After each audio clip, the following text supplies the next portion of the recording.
biasa ila umur qiyamatin. Asyhadu an la ilaha illallah wa asyhadu anna Muhammadan abduhu wa rasuluh la nabiyya ba'da amma ba'du. Rabbi shrah li sadri wa yassir li amri wa hlul 'uqdatam min lisani yafqahu qawli. Rabbi zidni ilman warzuqni fahman. Subhanaka la ilma lana illa ma 'allamtana innaka antal alimul hakim. Segala puji, puja, syukur, alhamdulillah kita panjatkan kehadirat Allah Subhanahu wa taala yang memberikan kepada kita segala macam nikmat yang sangat banyak yang kita tidak sanggup untuk menghitungnya. Pada pagi hari ini Allah memberikan kepada kita nikmat sehat walafiat, kita masih bisa menjalankan ibadah subuh berjamaah di masjid ini. Kita juga wajib bersyukur karena Allah memberikan kepada kita nikmat iman maupun nikmat Islam. Selanjutnya, selawat dan salam kita sampaikan kepada baginda Nabi Muhammad Sallallahu Alaihi Wasallam, kepada para sahabat dan juga kepada umat beliau yang menjalankan sunnah baginda sampai akhir zaman. Dan juga kita berharap kelak dengan izin Allah Subhanahu Wa Taala mendapatkan syafaat dari baginda Nabi Muhammad Sallallahu Alaihi Wasallam. Baik, Bapak Ibu sekalian, seperti biasa pada Ahad pagi kita melakukan kajian tentunya dalam upaya meningkatkan keimanan dan ketakwaan. Kita mendapatkan pencerahan dari para asatidz kita ya. Alhamdulillah pada pagi hari ini hadir bersama kita Pak Ustadz Yusuf. Beliau sengaja terbang dari Mekah ya Tarsan. Sengaja terbang dari Mekah untuk memberikan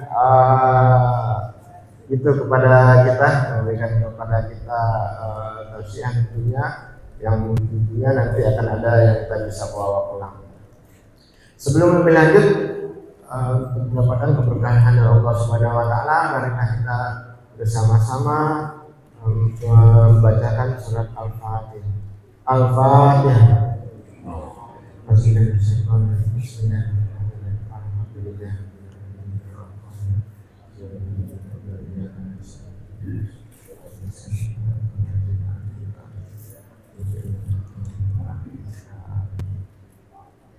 Baik Bapak Ibu, pagi hari ini kita akan membahas mengenai Sama'il Muhammadiyah.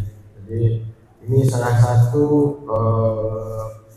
tadabbur ya, atau untuk lebih memahami mengenai Nabi Muhammad Sallallahu Alaihi Wasallam, sehingga kecintaan kita kepada Nabi tentunya akan semakin besar.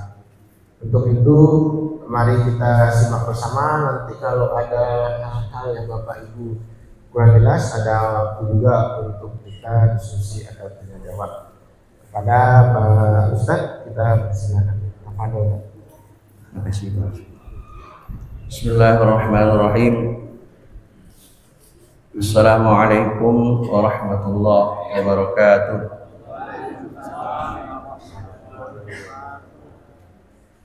Alhamdulillahilladzi arsala rasulahu bil huda wa dinil haqq liyudhhirahu 'ala ad-dini kullihi walau karihal kafirun.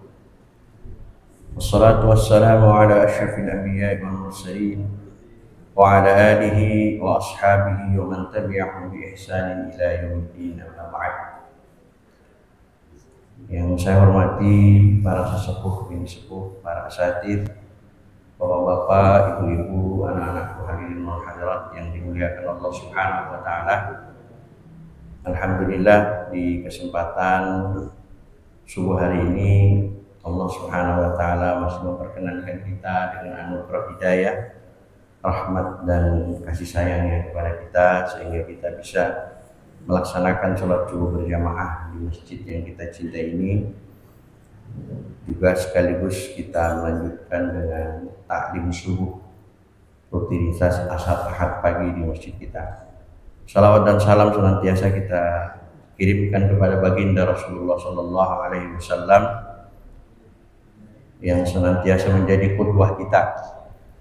Bulan ini masih bulan Maulid, masih banyak di antara kita yang mengadakan kegiatan Maulidun Nabi untuk mengingat dan mentadabburi seluruh ajaran Rasulullah Sallallahu Alaihi Wasallam. Mudah-mudahan kita senantiasa menjadi umat yang istiqomah untuk mengikuti sunnah-sunnah Rasulullah Sallallahu Alaihi Wasallam. Hadirin dan hadirat yang dimuliakan Allah Subhanahu Wa Taala, melanjutkan kajian kita terkait kitab Syama'il Al-Muhammadiyah.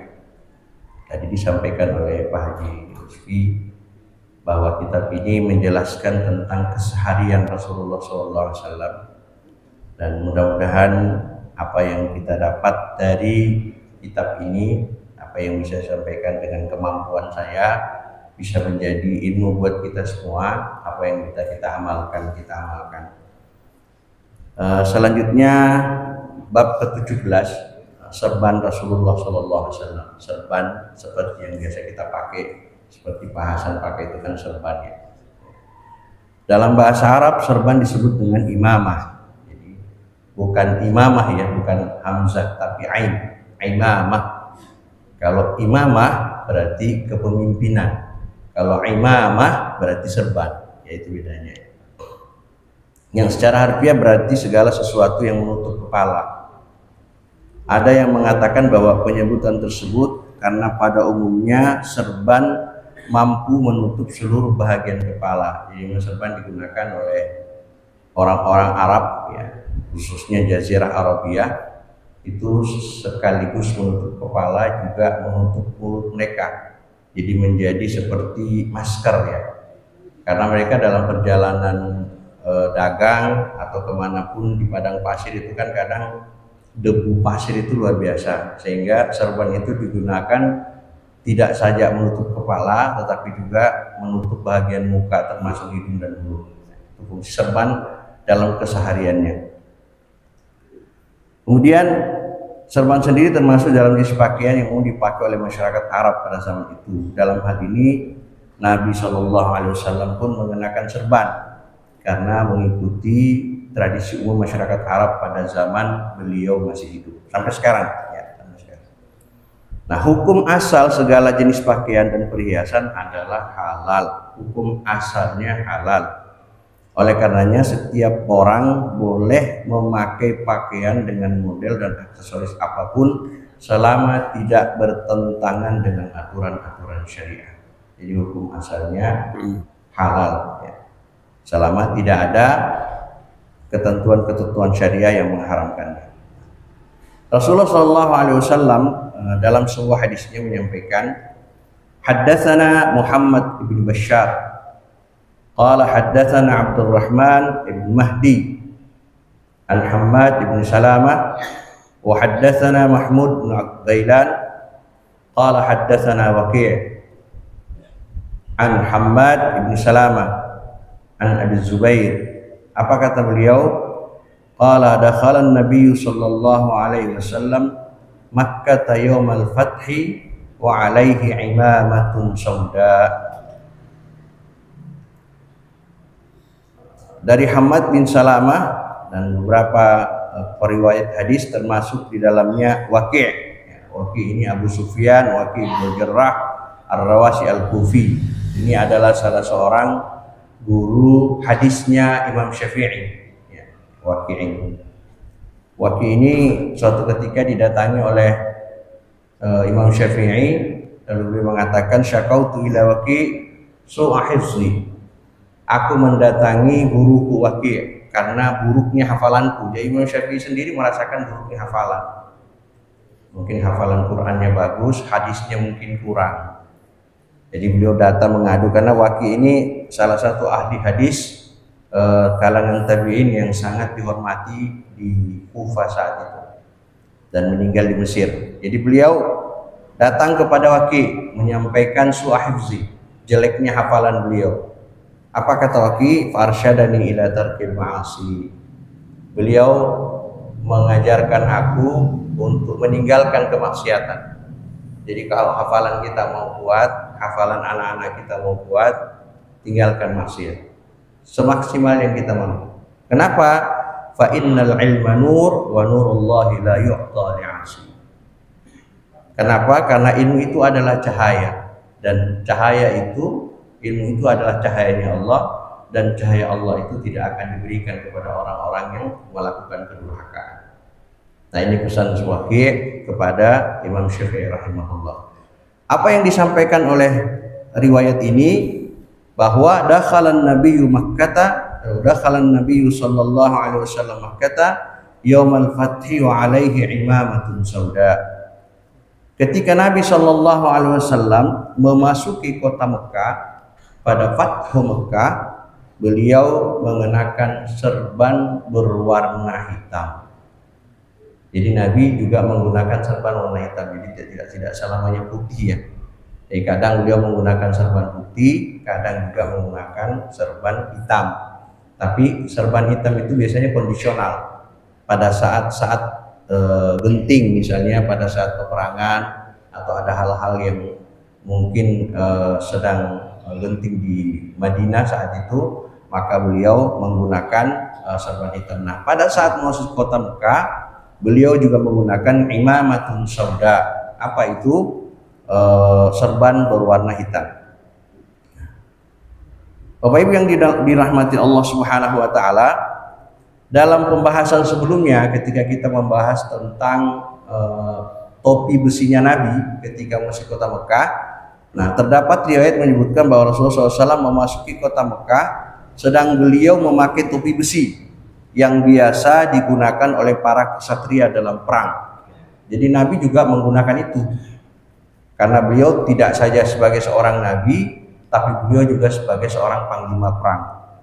Adapun dalam hadis ini disebutkan Rasulullah SAW justru memakai serban berwarna hitam.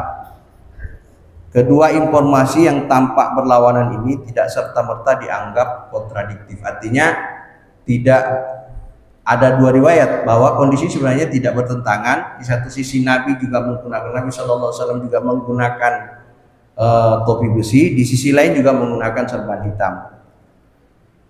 Karena kedua kondisi yang berbeda tersebut memungkinkan untuk terjadi beberapa kemungkinan. Kemungkinan yang pertama, bisa jadi beliau Rasulullah SAW memang mengenakan topi besi yang kemudian dibalut dengan serban berwarna hitam.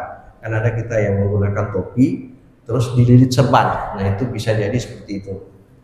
Kemungkinan yang kedua, bisa jadi memang pada mulanya beliau memasuki kota Mekah dengan memakai topi untuk melindungi diri, topi besi untuk melindungi diri. Kemudian setelah dipastikan tidak ada kemungkinan serangan atau konflik, beliau melepasnya dan memakai serban hitam yang dilihat oleh khalayak yang hadir saat itu. Karena memang pada saat Fathu Mekah ini tidak ada pertumpahan darah, tapi Rasulullah SAW tetap bersiap-siap karena khawatir jangan sampai kaum Quraisy dan kaum musyrikin saat itu juga mempersiapkan diri untuk memerangi Rasulullah SAW. Namun ternyata beliau masuk kota Mekah dalam kondisi yang aman, tidak ada peperangan, dan beliau bisa kembali ke kota Mekah dan menguasai kota Mekah saat itu. Hadirin yang dimuliakan Allah Subhanahu wa taala, hadis selanjutnya masih terkait dengan imamah, terkait dengan serban. Qala ra'aitu an-nabiyya sallallahu alaihi wasallam yakhtubu 'alal mimbar wa 'alaihi imamatun sauda. Ini sahabat Umar bin Huraith dari bapaknya berkata bahwa ia berkata ketika Rasulullah SAW berkhutbah di atas mimbar, aku melihat beliau memakai serban hitam di kepalanya. Jadi Rasulullah juga pernah berkhutbah dengan menggunakan serban berwarna hitam. Hadis selanjutnya kita ambil 3 hadis saja karena ini hadisnya banyak nih terkait dengan imamah. Hadis selanjutnya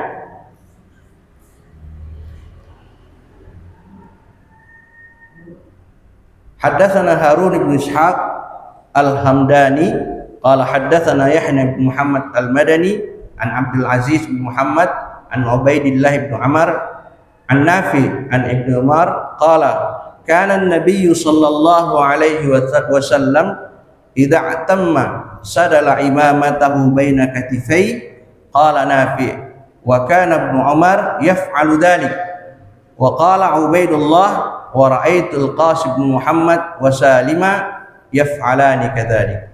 Apa itu maksudnya?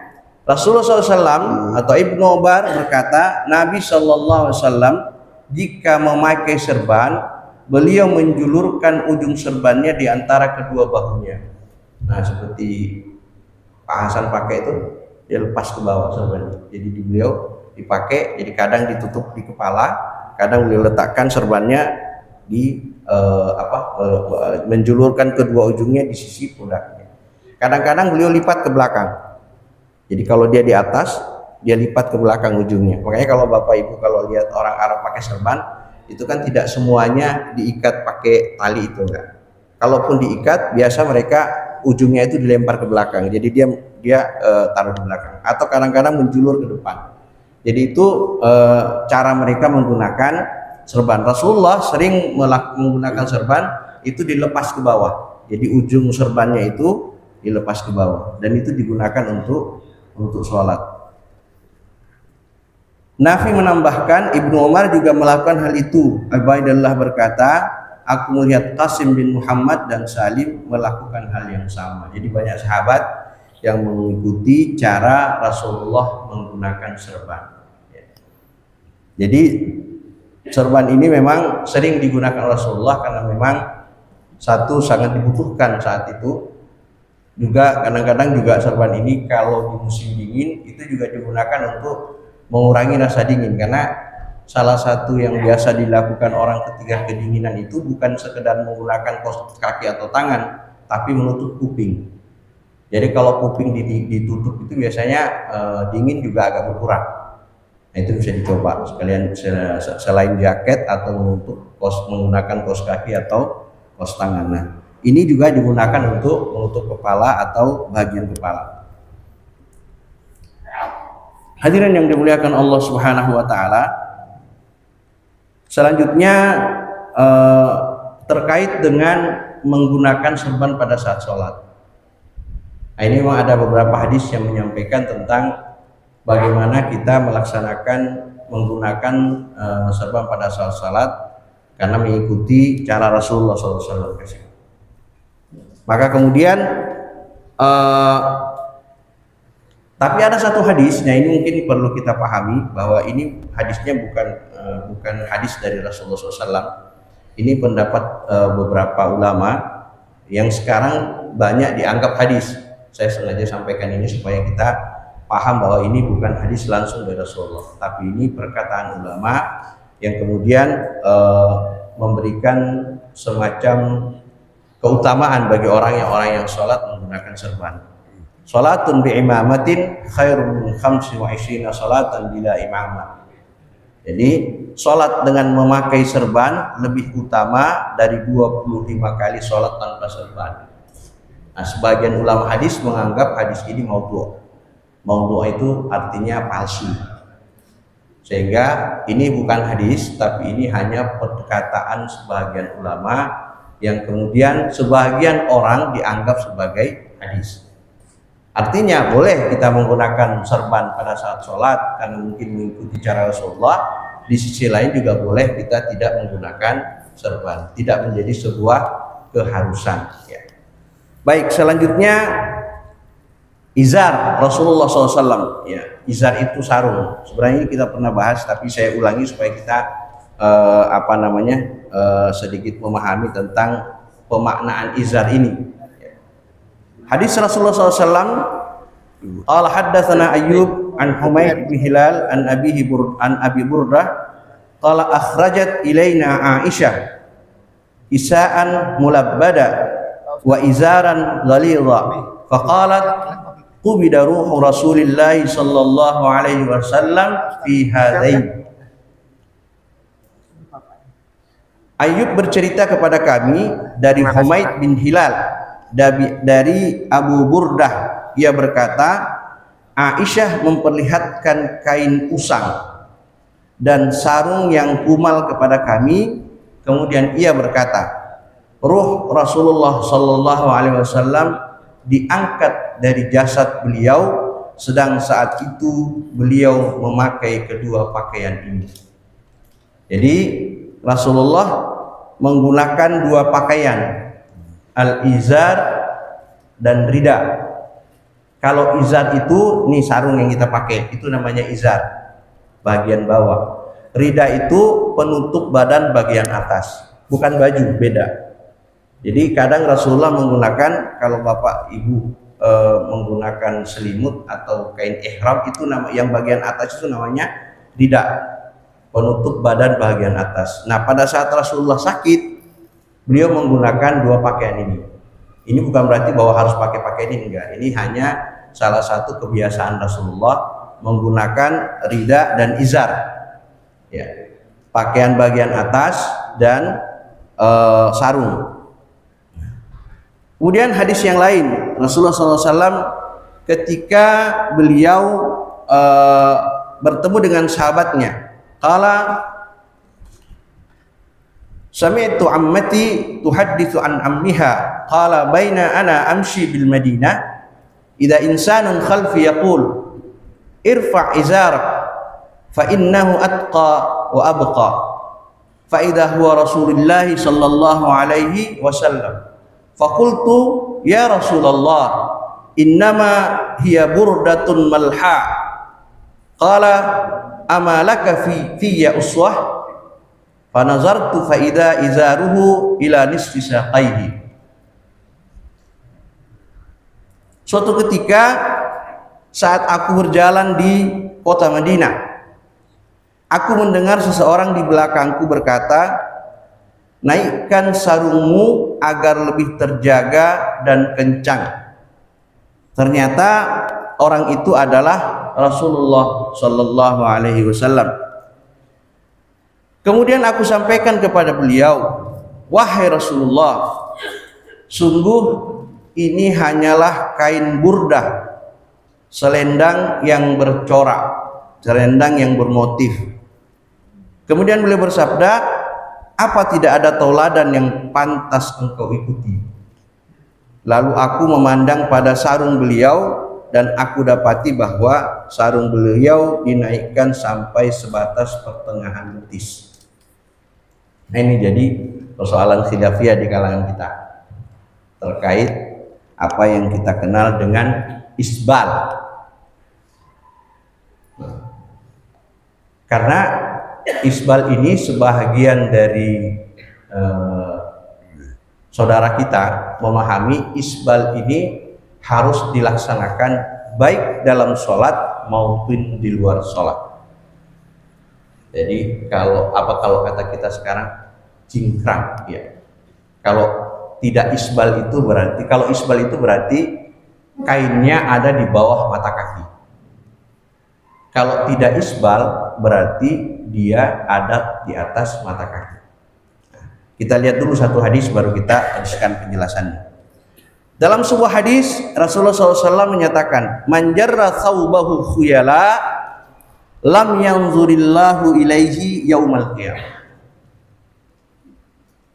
Faqalat Ummu Salamah, fa kaifa yasna'na an-nisa biduyulihin?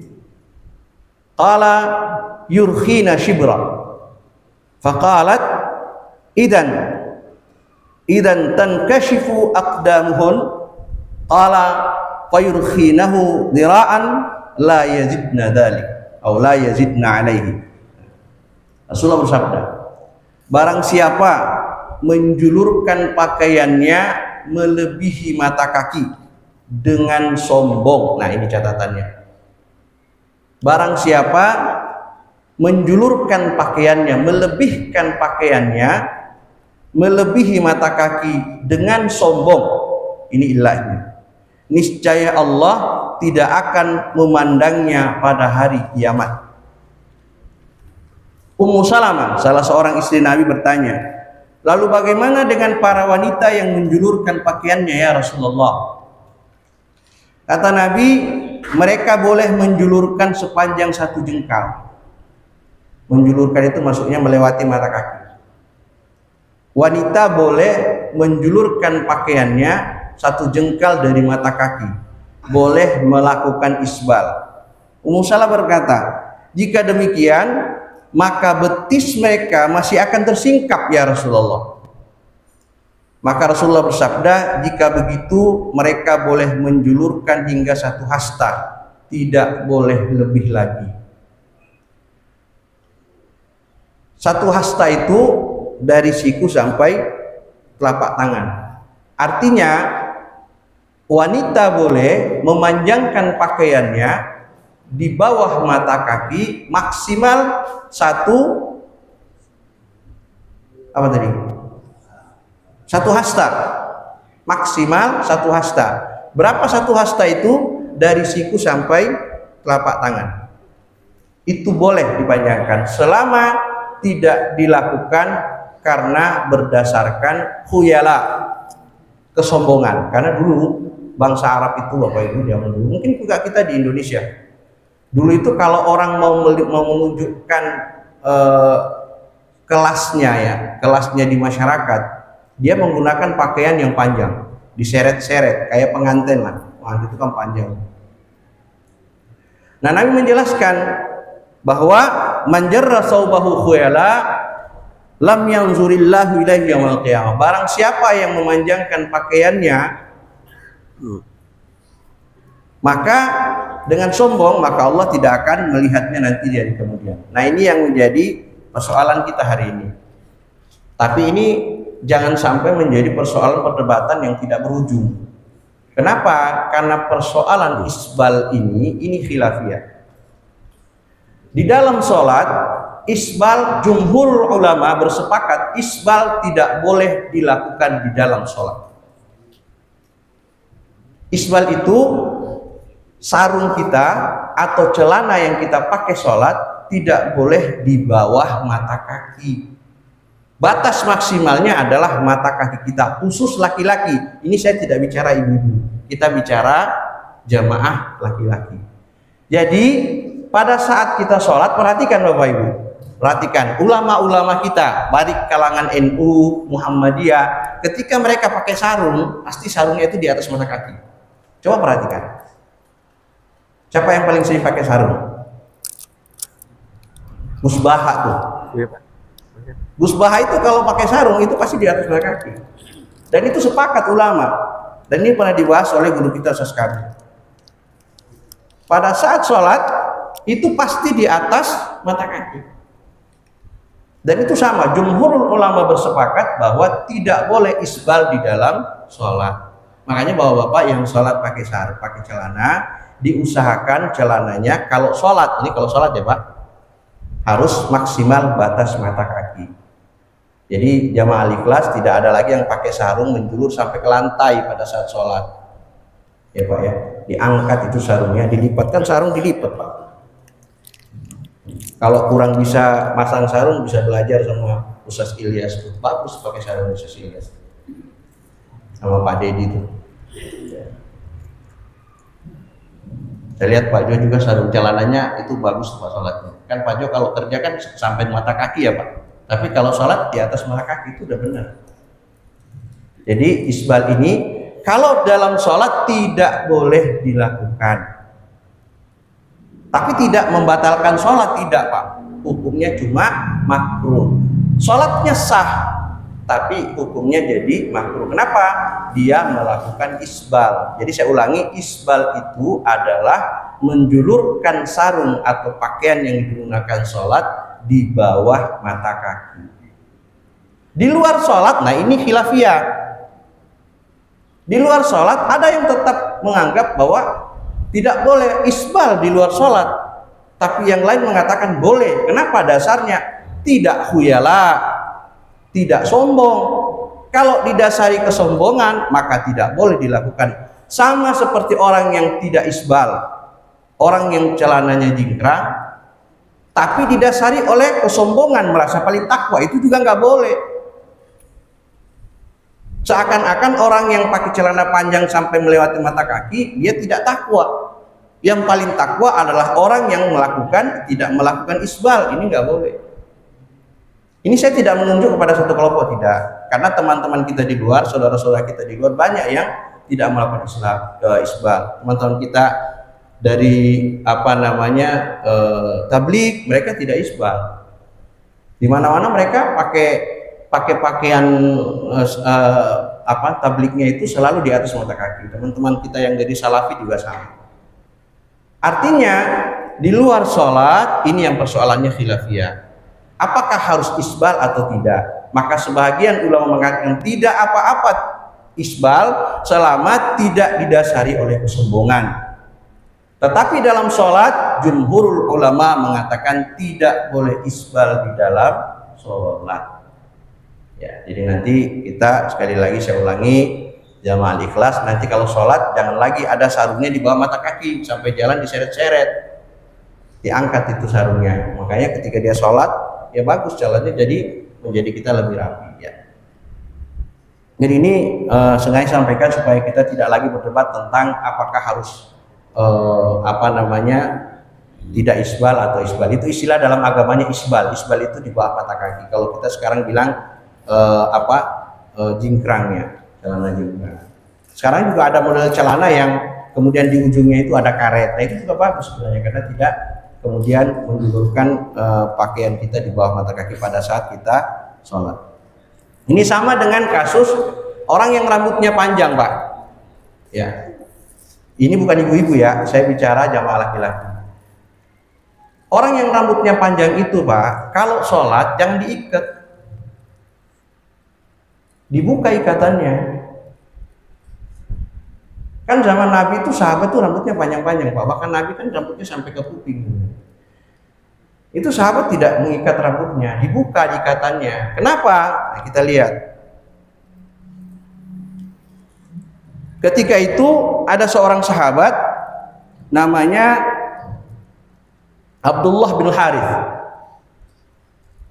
Beliau rambutnya panjang, Pak. Kemudian pada saat sholat itu masih diikat, rambutnya itu masih diikat sama beliau karena khawatir sujud dia sujudi rambutnya mungkin. Diikat. Lalu Abdullah bin Abbas lewat di belakangnya, dicandain dia, dibuka itu talinya, dibuka ikatan rambutnya. Setelah dibuka dia tidak protes saat itu, dia sholat aja. Dia sholat, selesai sholat, lalu kemudian dia datang kepada Ibnu Abbas, bertanya, kenapa engkau buka tali ikatan rambut saya? Kata Abdullah bin Abbas, sami'tu Rasulullah sallallahu alaihi wasallam, innama mithlu hadza mathalul ladzi yusalli wa huwa maktuf. Kata Ibnu Abbas, Rasulullah SAW bersabda, orang yang mengikat rambutnya pada saat sholat itu sama seperti orang yang memborgol tangannya pada saat sholat.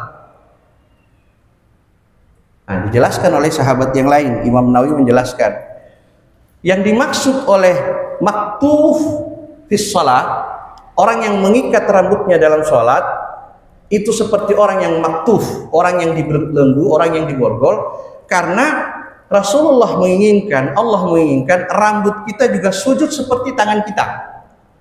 Jadi ketika orang diborgol, orang tidak bisa meletakkan tangannya di tempat sujud karena tangannya diborgol.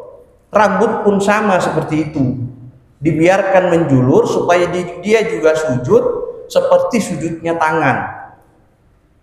Lalu kemudian dijelaskan oleh Ibnu Mas'ud, apa kata beliau? Idza shallaita fala ta'khudhu sya'ra. Kalau kamu sholat, jangan kamu ikat rambutmu. Fa inna sya'raka yasjudu ma'ak. Karena rambutmu itu sujud bersamamu. Walaka likulli sya'ratin ajr. Dan bagi kamu pahala dari setiap rambut yang sujud itu. Apa yang kita jaga? Jangan sampai di tempat sujud kita, di jidat kita ini ada yang menghalangi. Hanya itu yang kita jaga sebenarnya. Makanya kita pakai peci, kita pakai topi, pakai peci dalam sholat. Supaya apa?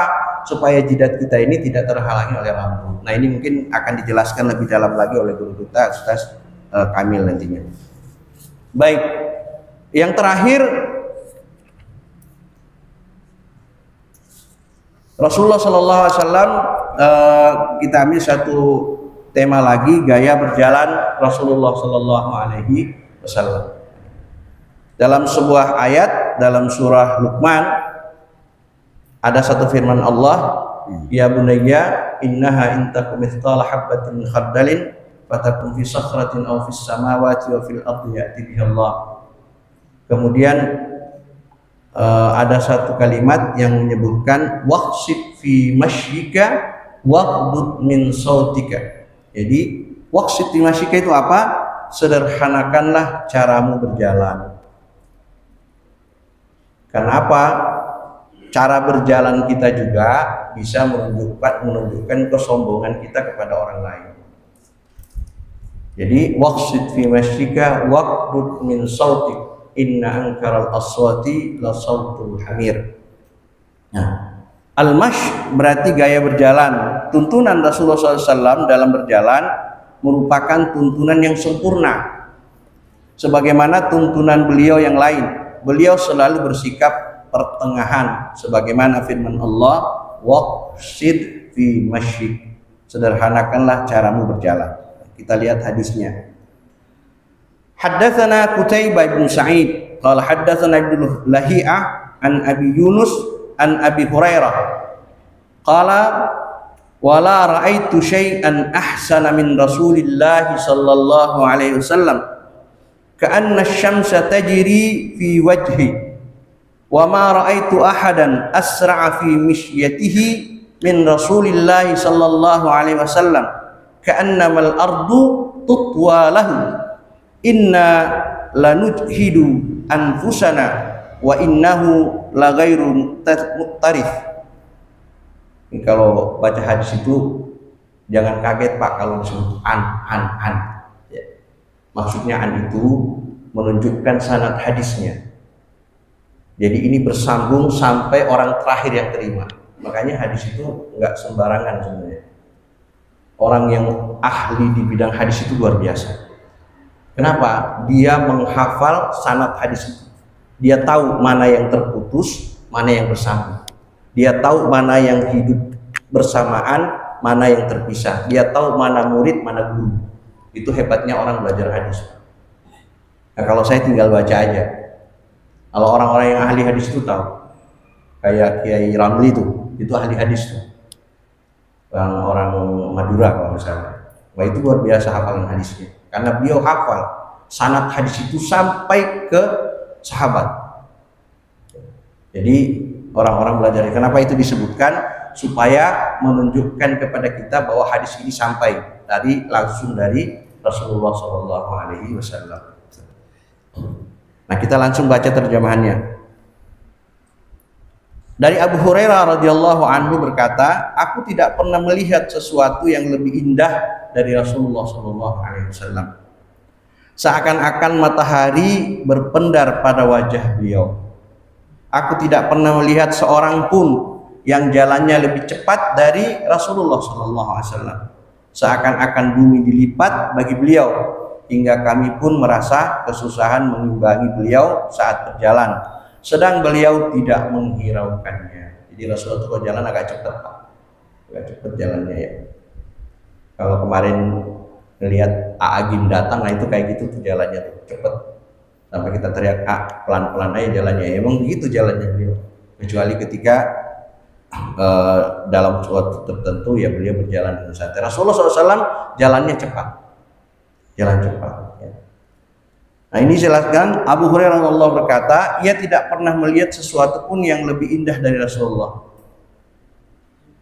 Kemudian beliau berkata, aku tidak pernah melihat seorang pun. Nah, penggunaan kata sesuatu menandakan keumuman yang meliputi segala sesuatu termasuk manusia, bulan, dan hal lain yang memiliki keindahan. Jadi Rasulullah itu memang menyenangkan para sahabat. Ketika beliau ada, sahabat menjadi teduh semua. Makanya ketika Rasulullah meninggal dunia itu banyak sahabat yang kemudian tidak mau tinggal di Madinah.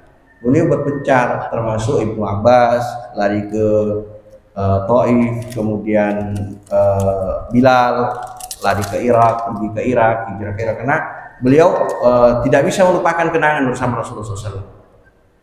Jadi ketika Bilal balik ke kota Madinah setelah 10 tahun meninggalkan kota Madinah, beliau disuruh azan.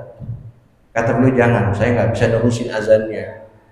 Nanti kalau saya azan malah ingat Rasulullah. Dipaksa sama sahabat saya gitu, karena kangen sahabat ingin mendengarkan suara azannya Bilal. Tapi karena permintaan sahabat, ya beliau kemudian azan seperti azannya ketika Rasulullah masih hidup. Ternyata sampai pada kalimat asyhadu anna Muhammadur Rasulullah beliau nggak bisa lanjutkan. Karena bayangan beliau ketika dia menyebut itu, di samping beliau, di dekat beliau ada Rasulullah SAW. Maka beliau berhenti dulu menangis.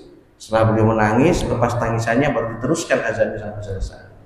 Begitu cintanya sahabat kepada Rasulullah SAW. Dan ini juga sama seperti apa yang disampaikan oleh Abu Hurairah, bahwa Rasulullah SAW adalah orang yang seperti terlintas di wajahnya matahari, begitu cahayanya, cahaya wajah beliau.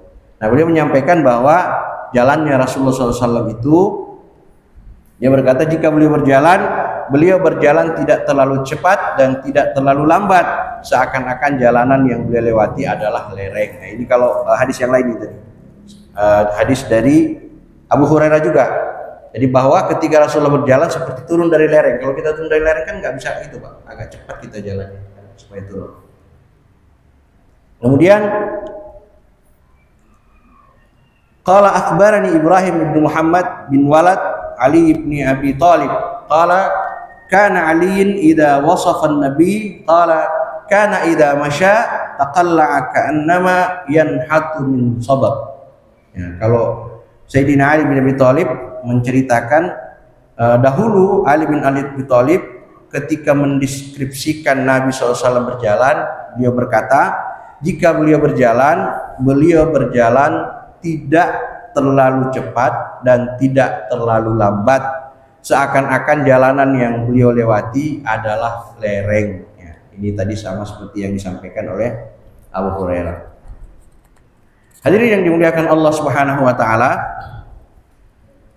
hadis yang terakhir juga dari Ali bin Abi Thalib berkata, Nabi SAW jika berjalan badan beliau agak menunduk dan seakan-akan menuruni sebuah turunan atau lereng. Jadi agak tunduk beliau ketika jalan.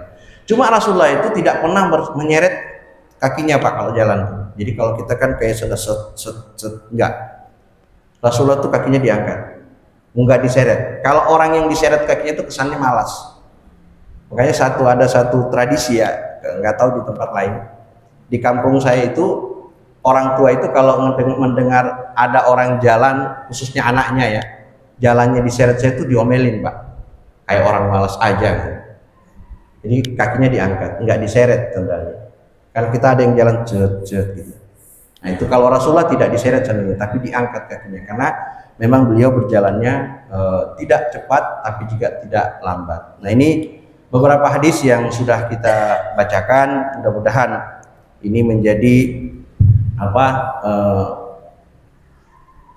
pengetahuan kita tentang pribadi Rasulullah SAW, dan insya Allah apa yang bisa kita ambil dari hadis-hadis ini bisa menjadi satu amalan yang bisa kita laksanakan. Tetapi sekali lagi saya ingin menyampaikan bahwa persoalan-persoalan terkait isbal tadi sebenarnya hanya memakruhkan sholat, tidak membatalkan sholat.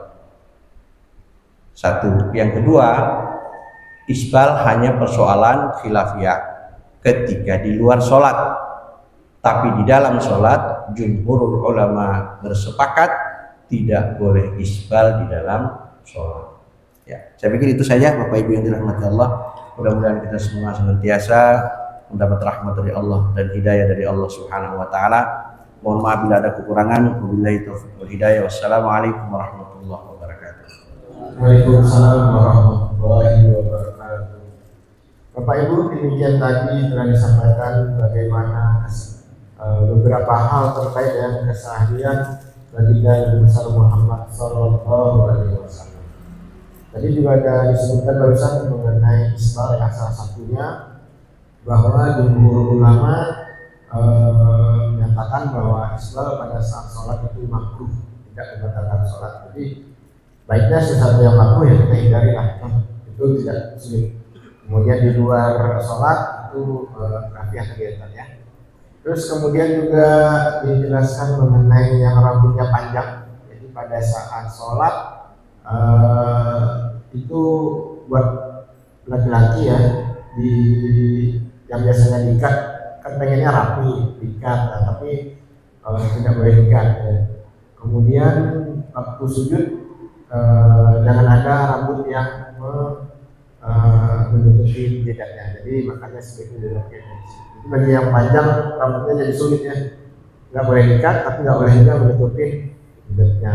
Jadi ya potong aja lah rambutnya buat bapak-bapak. Kemudian terakhir juga disebutkan mengenai cara jalannya Nabi Muhammad SAW di keseharian, tidak terlalu cepat juga tidak terlalu lambat. Itu tadi ada beberapa hal. Mungkin ada bapak ibu yang masih kurang jelas kamu bertanya mengenai kisah Nabi Muhammad. Bentar lagi.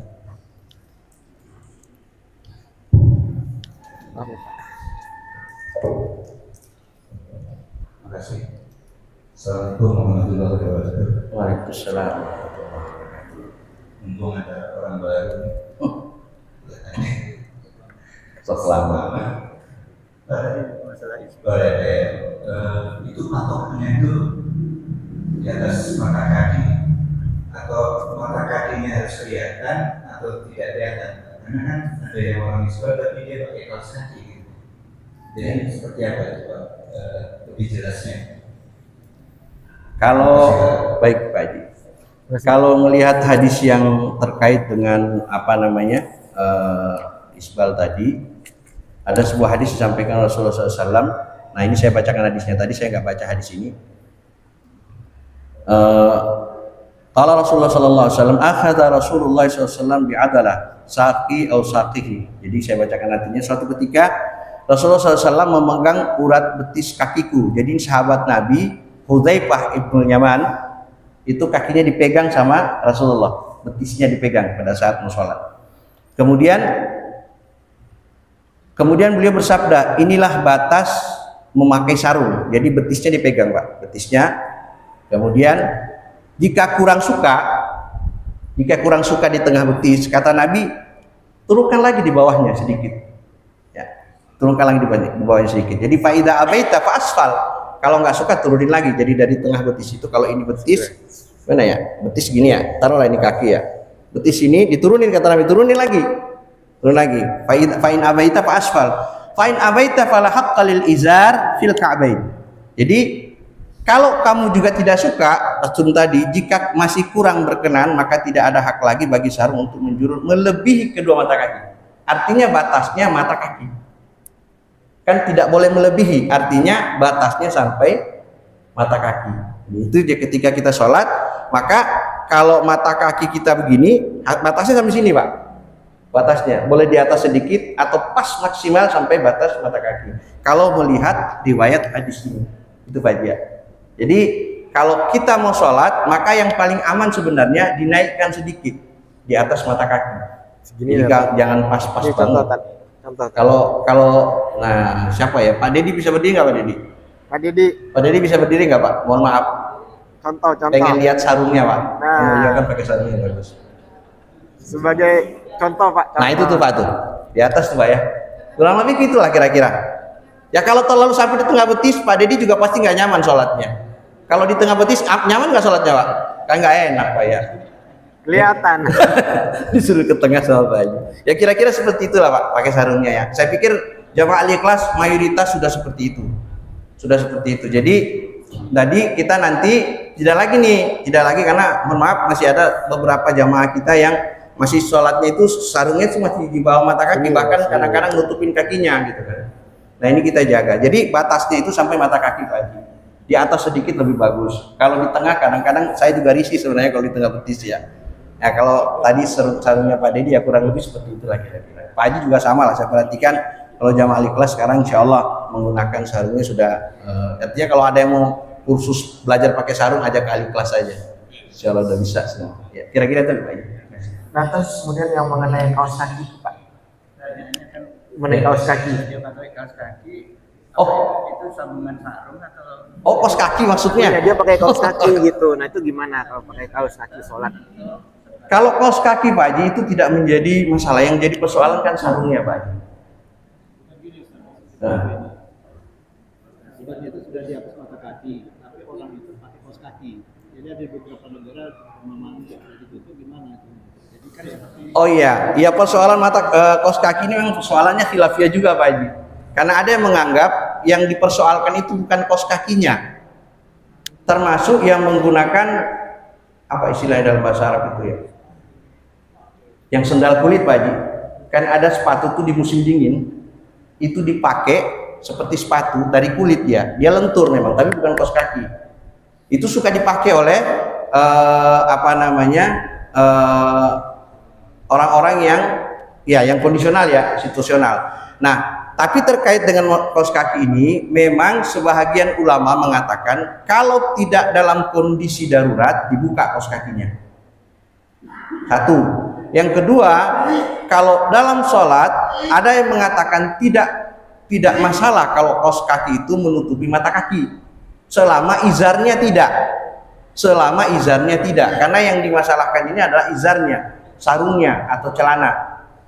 Tetapi kaos kaki tidak boleh. Ada sebagian ulama mengatakan bahwa, nah kita lihat misalnya contoh pada saat orang umroh atau sedang ihram. Salah satu larangan ihram itu adalah tidak menggunakan sepatu yang menutupi mata kaki.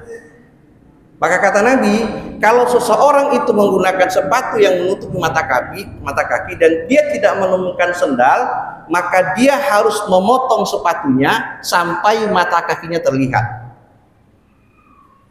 Ini yang menjadi persoalan di penutup kaki. Maka berdasarkan hadis ini, sebahagian ulama mengkiaskan itu dalam sholat, bahwa ketika sholat menggunakan kaos kaki itu hanya dibolehkan dalam kondisi darurat, sekalipun menutupi mata kaki. Yang penting izarnya tidak isbal, tidak melewati mata kaki. Itu ya kira-kira Pak Haji. Mungkin Ustaz Kamil mau menambahkan?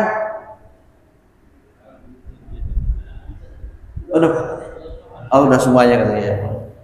Tapi gini Pak Haji, artinya kalau memang tidak harus kita menggunakan kaos kaki, karena kaos kaki itu rata-rata kan di atas mata kaki Pak Haji. Artinya itu dibuka saja, dibuka. Bagi yang mengkhawatirkan ini, kalau yang kan sebagian ulama mengatakan tidak masalah, karena yang menjadi persoalan itu adalah izarnya sebenarnya, bukan kaos kakinya. Ini kita harus pahami ya Pak, yang dipersoalkan itu izar, sarung yang kita gunakan, mata kaki. Makanya ada juga sebagian kita mungkin karena, nah cuma ada satu hal lagi terkait dengan wudhu ya, wudhu yang dengan menggunakan alas kaki. Ini juga pernah dijelaskan oleh Guru kita Kamil ya. Kalau kita dalam kondisi yang buru-buru misalnya,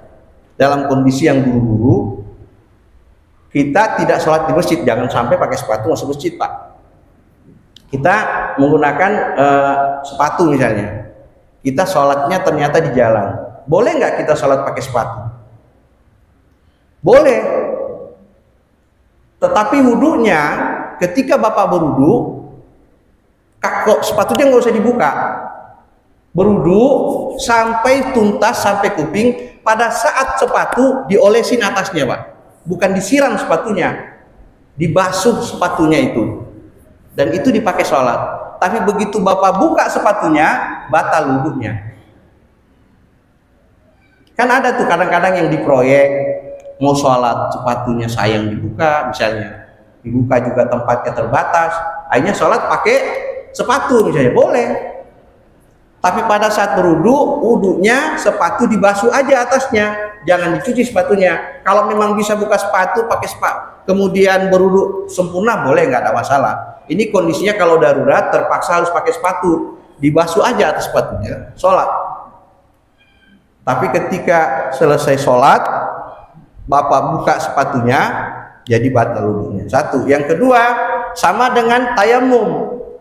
Dia hanya boleh digunakan sholat wajib satu kali. Sholat sunnah boleh berkali-kali, tapi sholat wajib hanya boleh satu kali. Jadi Bapak kalau tayamum dalam sholat, kecuali sholatnya jamak kasar, itu boleh. Tapi kalau misalnya Bapak sedang musafir, kemudian tayamum itu dipakai sholat zuhur, tidak di kasar atau di jamak, kemudian masuk waktu asar dipakai sholat lagi, itu nggak boleh, harus tayamum ulang. Kalau wudhu boleh kapan saja, berapa kali, selama tidak batal. Tapi sholat sunnah boleh kita lakukan sholat sunnah apapun, satu tayamum boleh. Kira-kira begitu Pak Haji. Tambahannya, makasih. Ya silakan Pak.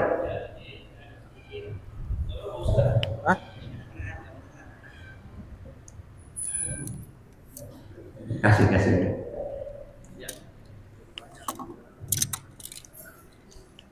Sebenarnya tadi hadisnya juga jelas dan penjelasan. Pasal Ismail juga sebenarnya pernah kalau bapak-bapak yang pernah ke kajian mah Ustaz Lukman pernah nyampaikan juga sebenarnya gitu. Saya contohkan kayak dengan Ismail ini apakah Rasulullah melihat pada seseorang Abu Bakar gitu sombong itu singkat kalimatnya gitu. Tapi tadi sudah dijelaskan Mas Ismail itu bahwa suatu kemana bahwa ketika sholat itu bukan berarti pada sholatnya yang diganti adalah ketika makhluk itu juga apa? Makhluk berarti landasannya adalah etika, akhlak gitu ya. Begitupun baliknya kalau orang berisbal kemudian akhlak tidak baik gitu ya, sangat tinggi, pakaiannya kemudian menganggap orang lain dia paling benar. Kesimpulannya jangan sombong. Itu salah juga. Gitu.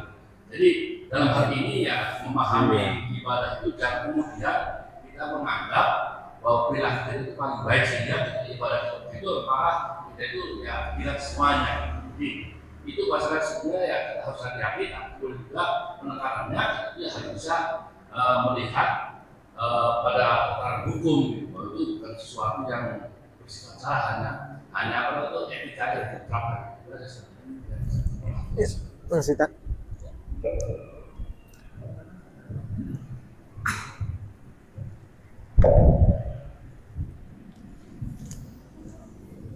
Baik Bapak Ibu, terima kasih Pak Ustaz Kamil sebagai tambahan juga. Mungkin karena waktunya juga ya, mudah-mudahan cukup jelas.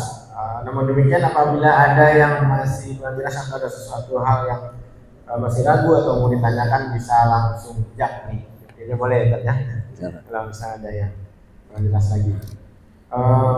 Baik, selanjutnya kita tutup saja kajian kita pada pagi hari ini dengan hamdalah dan doa kafaratul majlis. Alhamdulillahirabbil alamin.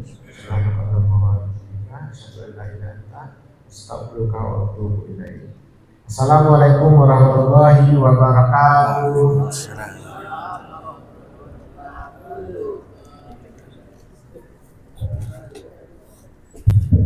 Terima kasih Pak Haji. Udah dari awal bulan Pak Haji. Awal bulan.